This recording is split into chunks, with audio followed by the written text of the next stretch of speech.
नमस्कार, मैं हूँ पार्थ और आज मैं आप सबको महाबलीपुरम लेकर के आया हूँ। जी हाँ, महाबलीपुरम। और हम महाबलीपुरम के इस समय जिस इमारत के सामने खड़े हैं इसका नाम है राय गोपुरम। तो आइए राय गोपुरम को बारीकियों से हम थोड़ा सा जानते हैं। वैसे तो आप जानते हैं कि ये जो महाबलीपुरम की ये सारी इमारतें हैं, इसका निर्माण जो था वो पल्लव शासकों ने करवाया था। अलग अलग समय में अलग अलग पल्लव शासकों ने इन सारे मॉन्यूमेंट्स का निर्माण कराया और आज महाबलीपुरम वर्ल्ड हेरिटेज साइट्स है। भारत के 42 विश्व विरासत सूचियों में इसका नाम है और ये अपने आप में वैश्विक धरोहर के रूप में जानी जा रही है।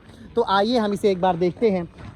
इस राय गोपुरम को इसे देखकर यदि हम कहें कि कितना खूबसूरत शिखर है तो बात मूर्खतापूर्ण लगेगी, क्योंकि यहाँ शिखर ही नहीं है बल्कि चट्टान के ऊपर एक बृहदाकार आधारशिला रखी गई है ताकि प्रवेश द्वार व शिखर का निर्माण हो सके। हम केवल क्षण भर के लिए कल्पना कर सकते हैं कि इतने बड़े आधारशिला के अनुपात में ऊपर यदि किसी शिखर का निर्माण हुआ होता तो कितना विशाल, कितना विराट, कितना भव्य होता। ध्यान देने वाली बात यह है कि यह स्मारक पल्लवों के समय में नहीं है। कई शताब्दियों के बाद विजयनगर के शासनकाल में इसे बनाया गया। यह शिल्पकला में एक दुस्साहसपूर्ण प्रयास था। गगनचुम्बी शिखर व ऊंचा प्रवेश द्वार बनाने का। प्रवेश द्वार में सीढ़ियां बनाई गई हैं और ऊंचे स्तंभ हैं।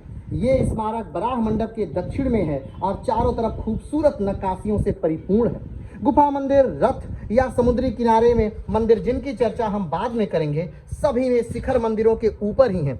इन्हें विमान भी कहते हैं। मंदिरों की मूर्तिकला की प्रगति के साथ साथ प्रवेश द्वार में भी गोपुरम या शिखर के निर्माण करने की परंपरा चल पड़ी। इस तरह विभक्त गोपुरम, विमान या शिखर भारत के कई मंदिरों में देखे जा सकते हैं। यह स्मारक केवल खूबसूरत नींव बनकर रह गया जिसमें भव्य मंदिर व शिखर का निर्माण था। खेद है कि मूर्तिकार का यह अद्भुत प्रयास सराहनीय नहीं हो सका। आधुनिक काल में कई परियोजनाएं जनता का धन व समय का मूल्यवान धरोहर खोकर भी सही योजना नहीं होने के कारण साकार नहीं हो पाती, अधर में लटकी रह जाती। संभवतः प्राचीन काल में भी ऐसा ही हुआ होगा, क्योंकि ये जो निर्माण हुआ ये पूरा नहीं है। हाँ, ये दरवाज़ा बनाने का प्रयास हुआ लेकिन ये दरवाज़ा कभी पूर्ण नहीं हो पाया। क्यों?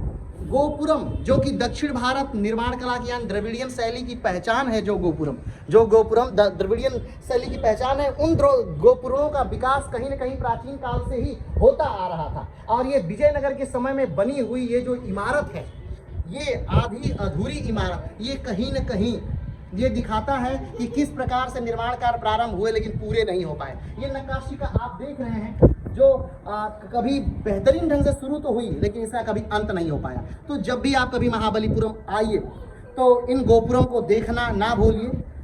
ये चेन्नई से मात्र 70 किलोमीटर की दूरी पर स्थित महाबलीपुरम है जो कि वर्ल्ड हेरिटेज साइट है।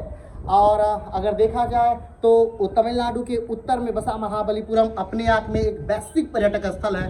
पूरे विश्व से लोग हजारों की संख्या में महाबलीपुरम इस समय आ रहे हैं।